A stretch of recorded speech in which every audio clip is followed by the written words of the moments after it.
Imagine a battlefield for a second. But this one, it exists everywhere and nowhere, all at the same time. It's a place where attacks move at the speed of light, where borders mean absolutely nothing, and where the most powerful weapon isn't a bomb. It's just a single line of code. Well, this is the new front line of modern conflict, and believe me, it is completely reshaping the very nature of war. So let's just dive right into that. Because really, that's the big question we're trying to unpack here. For literally centuries, military strategy was all about physical space, taking that hill, holding that line. But what happens when the fight moves into a domain that's completely invisible? I mean, think about it. Traditionally, war was, well, kind of straightforward, at least in theory. You had your armies, your navies, your air forces, and they were all fighting over real things, tangible things like territory and resources. It was a world of kinetic force, things you could actually see and touch. And when you put the old and the new side by side like this, wow, the shift is just massive. Traditional warfare, it's physical, it's defined by geography, and it moves at a deliberate human pace. But cyber warfare, it just flips the entire script. The domain is intangible, it's totally borderless, and its effects can be instantaneous. This is not just a faster way of fighting, it is a completely different reality. So, okay, if the domain is different, then you gotta figure the rules of the game have changed too. And they have. This new kind of conflict, it's really defined by a few core ideas: asymmetry, deniability, and just the unbelievable speed of it all. So first up, asymmetry. This means a small group of really skilled people can now pose a serious threat to a global superpower. It levels the playing field in a pretty terrifying way. Second, there's deniability. It is so hard to prove who launched an attack, which makes striking back a huge strategic headache. And finally, you have speed and scale. A cyber weapon can spread across the entire globe in seconds, causing chaos before old-school defenses even know what hit them. Okay, and this brings us to the real heart of the matter. We're talking about abstract ones and zeros, right? So how on earth does that abstract world cause real, concrete, physical damage on an actual battlefield?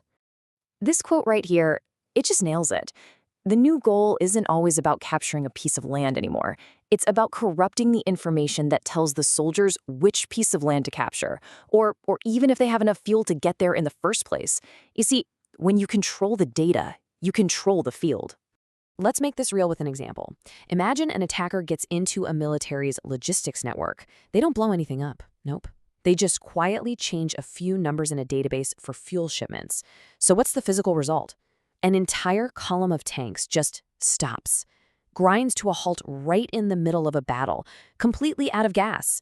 The battle can be lost without a single shot being fired at the actual supply line. So you can actually boil these kinds of impacts down into a simple little framework. You can blind an enemy by messing with their intelligence systems, making them fire at targets that aren't even there.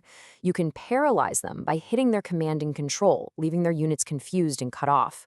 Or, like we just saw, you can starve them by crippling their supplies, leaving their forces completely stranded. And look, this isn't just some sci-fi theory. The world got a really shocking wake-up call about these principles with one of the most sophisticated cyber weapons ever found: Stuxnet. Stuxnet was an absolute game changer. It was a computer worm that wasn't just designed to steal data. Oh no, it was built to cross the digital divide and cause real physical destruction by taking over the computers that control heavy machinery. And it worked. By secretly messing with the spin speeds of Iranian nuclear centrifuges, Stuxnet literally tore them apart from the inside. That was the moment.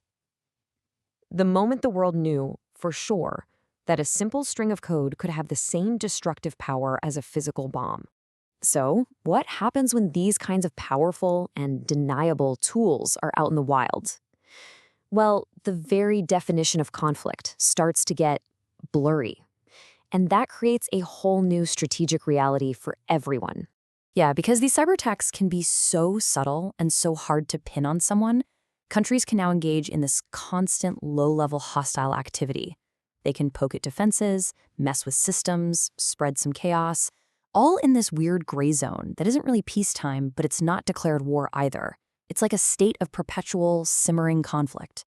And this all fits perfectly into a bigger concept you've probably heard of: hybrid warfare. This is where you're not just using tanks and planes. You're using everything: conventional forces, economic pressure, propaganda, and, of course, cyber operations, all working together to confuse and defeat an enemy. Cyber is often that invisible thread that ties the whole shebang together.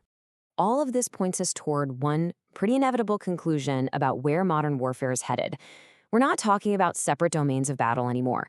We're talking about a single, deeply interconnected battle space. So here it is, maybe the most important takeaway of all. We have got to stop thinking about a cyber attack over here and a kinetic battle over there.